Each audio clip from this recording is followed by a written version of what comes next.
Greetings, family, and welcome to another edition of KSOL Black Talk Radio, the new black media.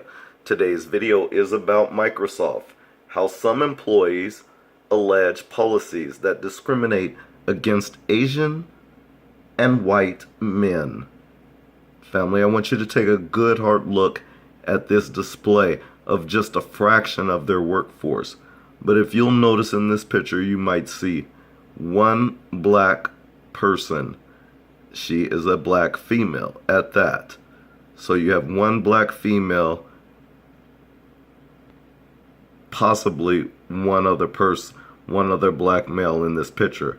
But nonetheless, I want you to look at the demographics and how few black people you have. Actually, yes, just one black woman in this picture. That's all. And that's just a fraction of the workforce. But you can imagine the remaining workforce, how white it is, or how white and Asian it is. Well, why do I say that? Let's go into the story and find out. So family, some employees on an internal message board question the tech giant's efforts to shift the demographics of its largely white and Asian male workforce, asking for evidence that a diverse workforce benefits Microsoft. 87% of Microsoft employees are white or Asian, and more than 73% are men, according to the company's most recent diversity report. So, basically what they're saying is that they are claiming that this is a reverse discrimination. That's exactly what they're claiming. And who are they?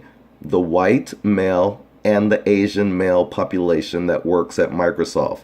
They're saying that Microsoft's policy is discriminating against them, even though they currently make up 87% of Microsoft employees. Do you hear the arrogance, the idiocy, and the racist comments of these type of people that are the cancers of most tech companies? Question mark. You see, on most of the tech companies' workforces, you have a fraction of black people who happen to work at these corporations. Can anyone say reparations? That's right. This is another example of why it is due, past due, and why the time is now for reparations to be had. Because it is evidence just like this that black people, but black males in particular, have had to deal with. We have stark evidence based on the actual reports provided by the company itself. But let's continue. One employee asked the question, does Microsoft have any plans to end the current policy that financially incentivizes discriminatory hiring practices? To be clear, I am referring to the fact that senior leadership is awarded more money if they discriminate against Asians and white men. You heard it right. That was the quote. This person that is asking the question is saying that they want to be clear that they're talking about senior leadership where they're being awarded money if they discriminate against hiring more Asians and more white men, even though they currently make up 87% of Microsoft's workforce. This is the type of bigotry and racist practices that most tech companies operate under the guise of. And this is another example of why we are demanding reparations now. We don't want to hear no more shenanigans No more excuses. We don't need any studies. We need our reparations now.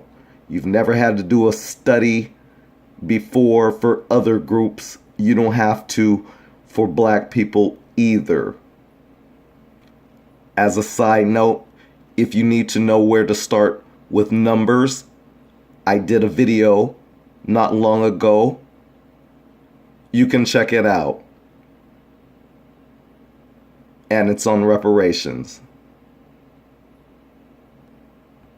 I'm sure you all recall back in 2007 at Google when James Damore was fired from his engineering job after writing a controversial memo on an internal message board taking issue with the search company's efforts to address the shortage of women and black people in its ranks.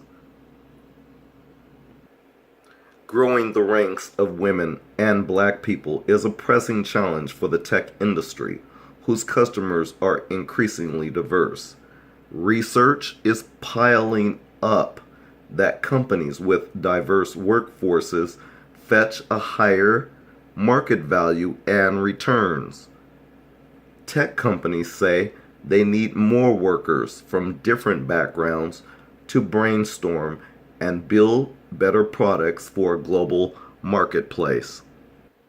At the same time, people from underrepresented groups are being excluded from technical and non-technical positions in one of the nation's wealthiest, fastest growing, and highest paying sectors.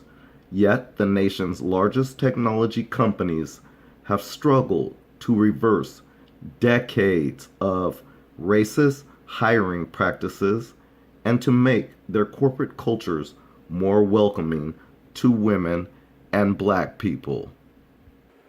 Yet the white-splaining continues. Quote, "We still lack any empirical evidence that the demographic distribution in tech is rationally and logically detrimental to the success of the business in this industry," one Microsoft employee posted, according to Quartz.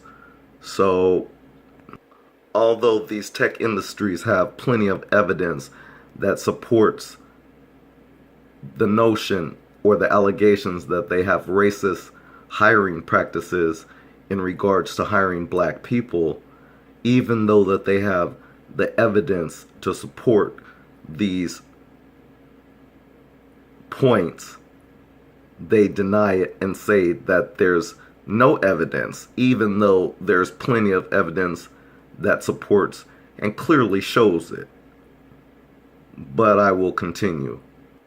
And so after James Damore's firing from Google, some employees accused the company of penalizing him for expressing his personal beliefs.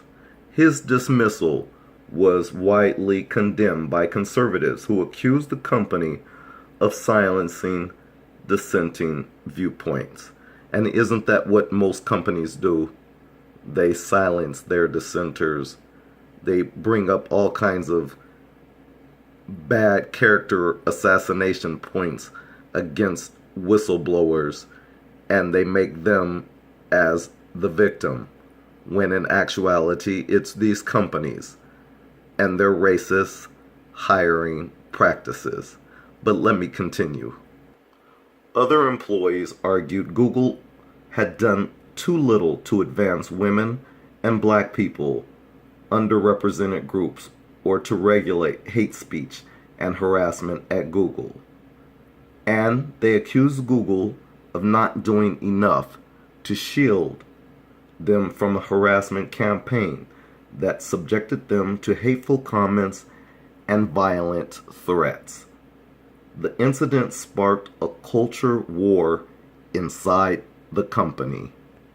CEO Satya Nadella responded in a company-wide memo to 130,000 Microsoft employees.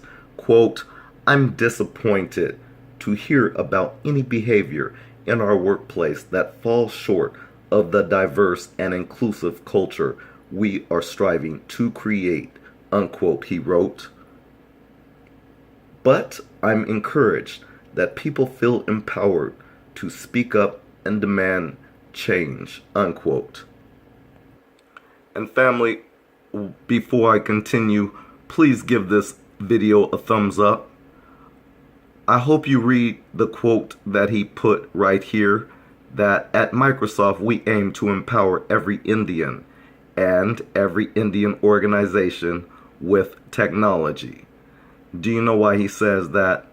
Because he himself is Indian. Okay, I bring this up and I sidetrack just for a moment because I'd like to state for the record that while we are concerned with white supremacy in our own country here at home in America, let it be known that these immigrants who come over from India, for instance, they are the new breed of employees who are taking a lot of America's jobs. If you go to a lot of the tech companies, you see a lot of them, and they bring their friends and family members along with them. They teach each other exactly how to cheat or work their way into these companies, and they get the jobs that you and I should have. America should be ashamed of herself by not training and putting forth effort and concern into her own people, that she goes to other countries and get these people from other countries and rewards them. And yet we say America first. No, that's propaganda. That's a lie.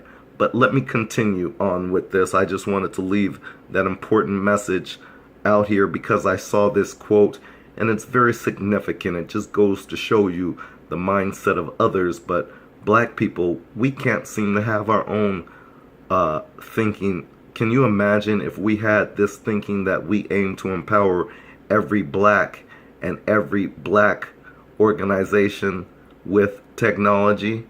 Could you imagine that? If we had still BET and this quote read, at BET we aim to empower every black and every black organization with technology. Do you understand the power of that? Black first. Hashtag ADOS. Do you understand that, black man, black woman? This is KSOL Black Talk Radio. Internally, some employees criticize Microsoft for not challenging or taking down their colleagues' comments. HR, Satya, all the leadership are sending out emails that they want to have an inclusive culture, but they're not willing to take any action other than talk about it, one employee told Quartz. Quote, they allow people to post these damaging, stereotypical things about women and black people, and they do nothing about it, unquote. So family, let it be known in this video that I'm exposing yet again another tech industry that is exposed for their racist hiring practices, and in this case is Microsoft. They are the ones that's under the microscope. But we know this with many different tech companies, because all you have to do is take a good hard look. As you walk in those doors, take a good hard look at your workforce and look and see who are in those jobs. And you'll see that you find very few, if any, black people on these workforces. So I have to agree with this article that yes, Microsoft has joined the ranks of other racist tech companies and have had a problem with hiring black people, and as they claim, women. But yet I do see quite a few women on the job forces, but nonetheless they always include women in the equation when they're really trying to say black people. This is KSOL Black Talk Radio. Hope you like and share this video. If you haven't already, don't forget to hit that subscribe button on your way out. Peace.